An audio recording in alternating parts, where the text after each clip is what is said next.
Hey, everybody, don't forget to set your watches ahead 100 million years.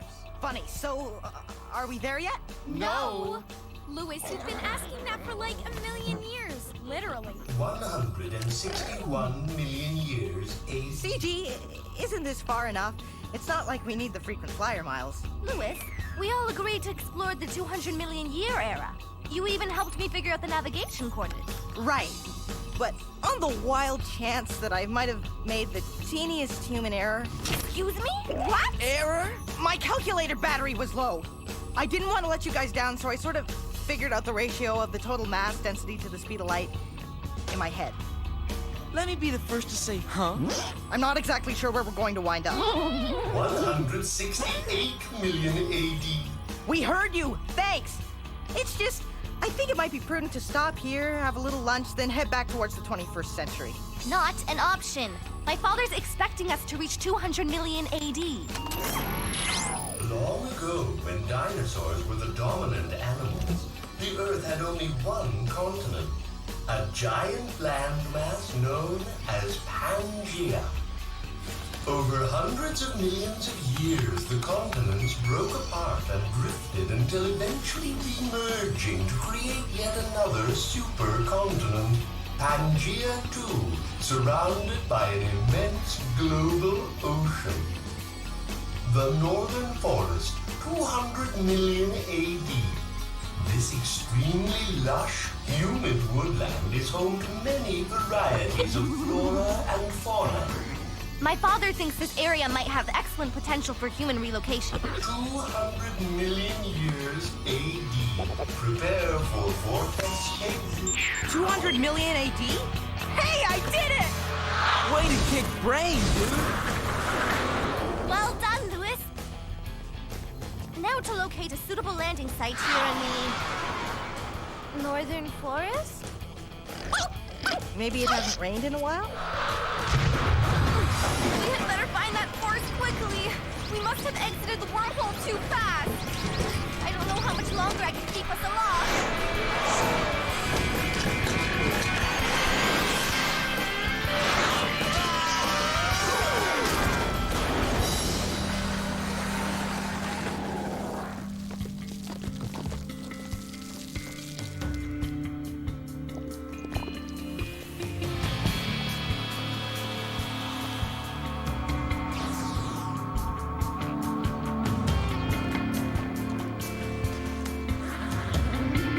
Welcome to Pangaea 2. 10,000 years in the future, a mega ice age is threatening humanity. My mission? Pilot the time flyer into the far-off future and find a new home. 200 million years away, and my ship there hides a stowaway, bouncing back in time like a ricochet over and over. Sometimes I feel I'm dreaming, but when I open my eyes, well, the future is wide. And hey, yeah, the future is wide. And hey, yeah. Wild? I'll say. Like crashing way back in the 21st century. But luckily I met Ethan, Emily, and Louis, and Squibbin. Come on. Let's go! Future world, here we come! Yeah, the future is wild. And hey, yeah, the future is wild.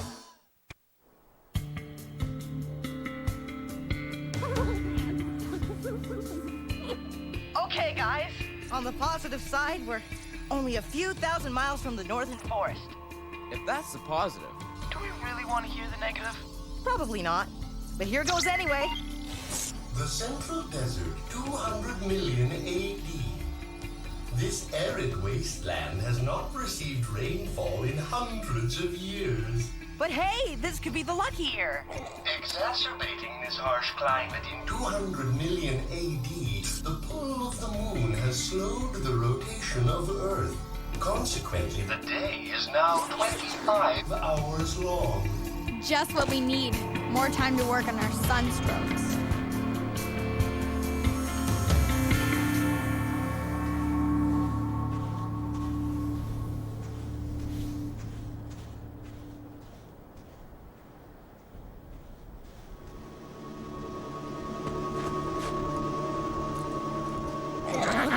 The last of the coolant in our reserve tank is gone, and the Time Flyer cannot operate without it.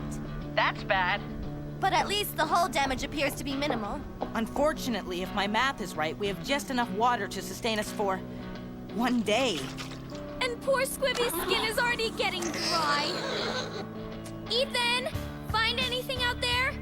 Uh-huh. Desert. Desert. More desert. And a bunch of weird sandcastles. Oh, yeah. And more desert.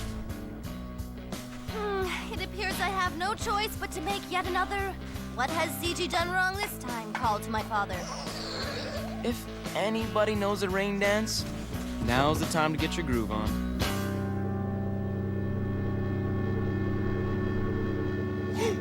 Something out there appears to be moving. Really? Maybe that's what caused the earth tremor. Can I get a peek? No! You're a transporter terabyte. I'm a warrior terabyte. I look, I fight, I conquer. You transport. Yes, sir. I just figured since I've been lugging you for so long, you might let me... Not a chance! Got it. Transporting. Where to next? Tunnel 2. Time to assemble the warriors for a little hunting party. That's enough, Emily. We're going to need every drop of water just to keep the humans hydrated. What are you saying? Squibby's a member of the crew too. He should get an equal share. Right? Right? So that's my latest dilemma, Father.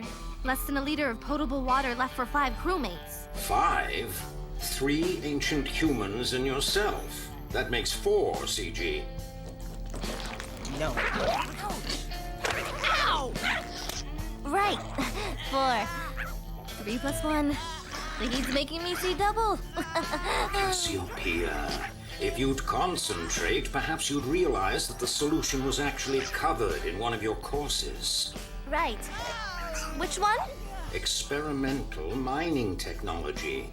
Of course! My favorite class. Because that's where I learned that thing that will help me. You have no idea, do you? Not really. The mining expedition to Creel resulted in the invention of the... Molecular compressor! It allowed them to miniaturize themselves to mine otherwise inaccessible veins of minerals. Correct. You will find such a device in the forward storage compartment. No way! Got it. Only, how will this make more water? It won't, but it will enable your supply to last longer. Simply shrink your primitive crewmates, and they will be able to survive on a mere drop of water. How incredibly innovative, Father! Yes, it is. Now let us hope we can find an equally resourceful way to cool the Time Flyer's engines, long enough to fly you out of that lifeless desert. Subject located and verified. Can I see? Silence! And start transporting. Subject appears to be packed with algae. Since when do legs have an opinion?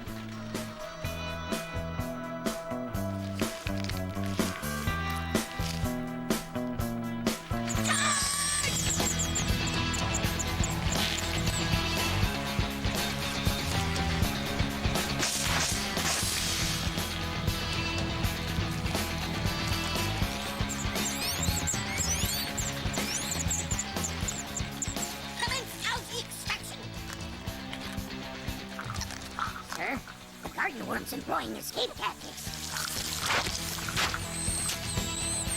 After him! You're gonna want us with that? Hyper-compress your molecules. Miniaturize you. How long does it last? I'm not crazy about being the size of baked. According to my father, the process lasts about an hour. And it's safe? We just need to make certain you have sufficient room to expand back to your normal sizes, and I follow procedure. Then there's no danger. Now, if I could just remember how to activate the ionizing thing. I think it's this button. Okay, hold on. No way am I letting you shriek me till I know how that gizmo works. I'm with Lewis on this one, Siege. How about you, Ethan? You know, I could have sworn I saw something green and leafy. Must have been a mirage. Dude, you want to pay attention here? CG's talking about shrinking us with this. Ouch!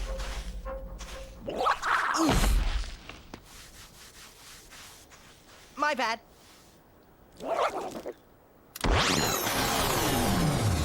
Whoa!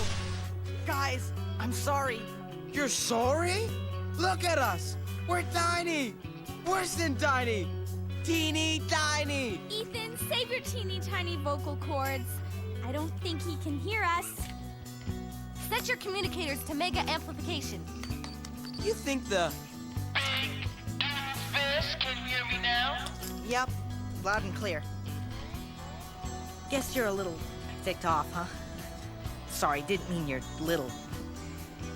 Even though you are. Not funny, you giant nerd! I'm gonna go find something comfy for you guys to chill out in. Don't go anywhere. Ethan? You know that green leafy mirage you saw? It's crawling away. Cool! Some kind of mutant worm. And some really gnarly ant things. Come on! We gotta follow him. Ethan, wait! I think bugs are interesting too. Only not when they're the same size as me. In addition, we cannot go underground in our present condition. What if we begin expanding to our normal size again? You said we got an hour. Besides, where there's worms, there's water. This might be our only chance to find it. I really hate it when it makes sense. So do I. I prefer looking down at insects through a magnifying device. Squibby really needs water, Siege. So do I.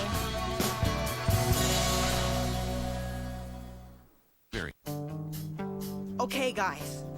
So what would you think about curling up in an old yogurt cup? It's not as gross as it sounds. You guys like peach, right? Hello? CG? Emily? Ethan? Ow! Take the decibels down a few thou, would you, bro? Tiny eardrums, remember? Sorry. Where are you guys? We are on the trail of an underground water source. I'm battling my insectophobia. Louis, promise me you'll share what's left of the water with Squibby. I'm losing you, Em. If you can hear me, I'll try my best. But if it comes down to between me and a Terra squid, well... Getting a little thirsty, Squibbin?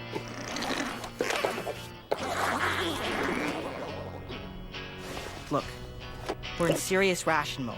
It's nothing personal. Hey, I bet playing with the old squeaky toy will take your mind off it, huh? Okay, one spritz. But don't expect any more than that. Gee, you're really dry. Okay, one more, but that's definitely it.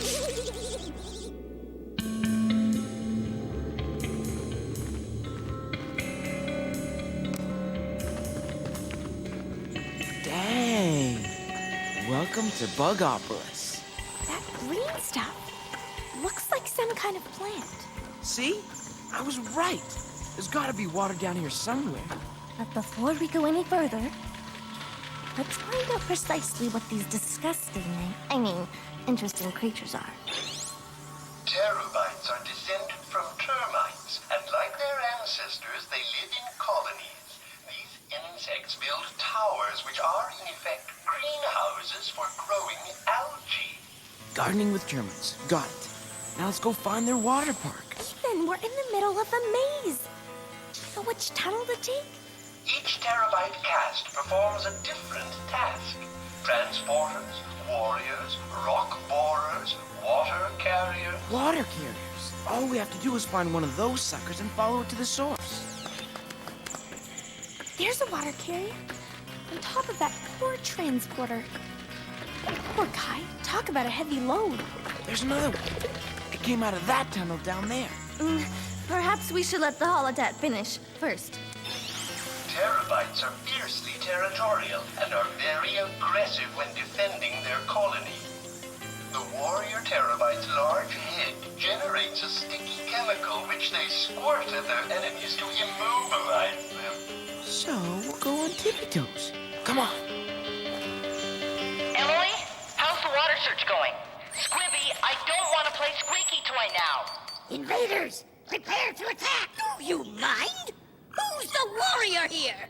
Sorry, sir. Invaders, prepare to attack!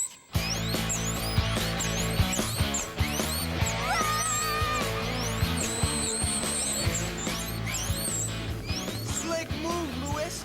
You just squeaked us into the middle of a terabyte stampede. Did he just say something about sneaking a terrible shampoo? Hey, guys, why don't you get your tiny butts back up here before I file a missing many persons report? Yeah, I know you're dry. Look, Squib, we talked about this. Or at least I did.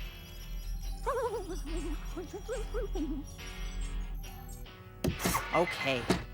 For the record, I am a Terra Squid softie. You know that, I know that.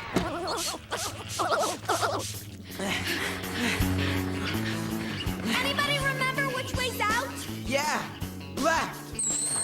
But I'm going right.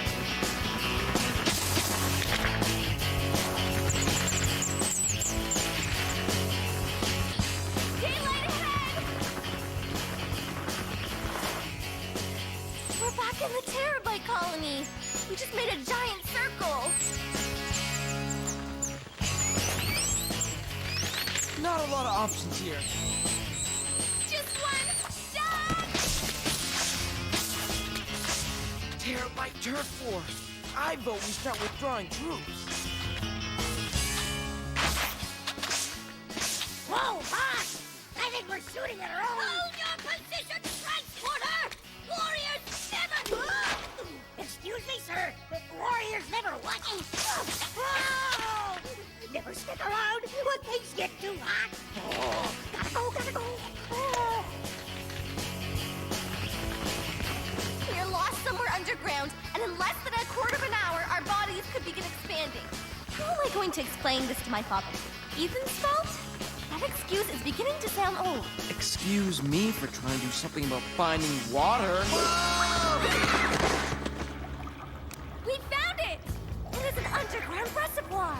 You're both welcome. There may be enough water down here to refill the Time Flyer's coolant tanks. That could allow us to get airborne again.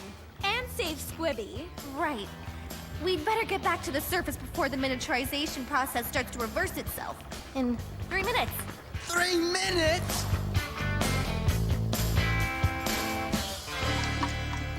Well, that's it, Squibbin. Sorry, Squib, but I'm really dehydrated. I know it doesn't seem fair, but I'm a human.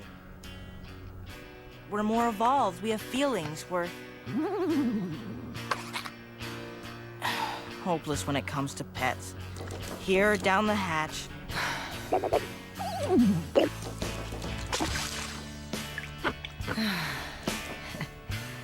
Thanks, buddy. Guess we'll just face our dry fate together. I'm not sure we're headed in the right direction. Is it my imagination, or am I putting on weight by the second? Let's hitch a ride! It's probably going to the tower. She's right. It's our only chance.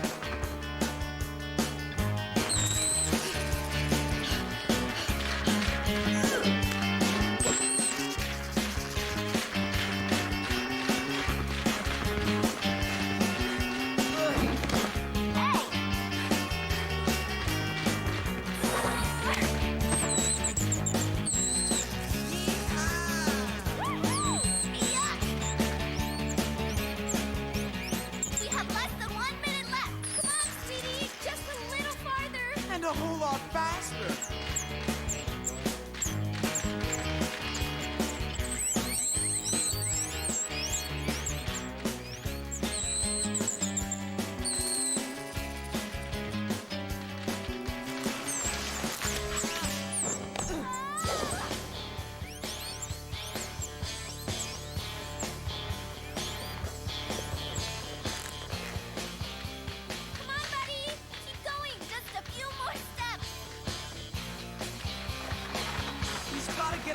fast enough to jump out of those windows!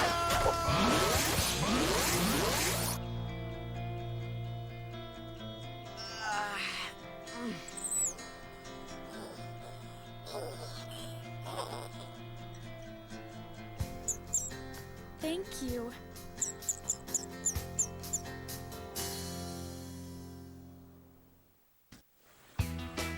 Sipping ice-cold subterranean reservoir water on the hottest spot on Earth.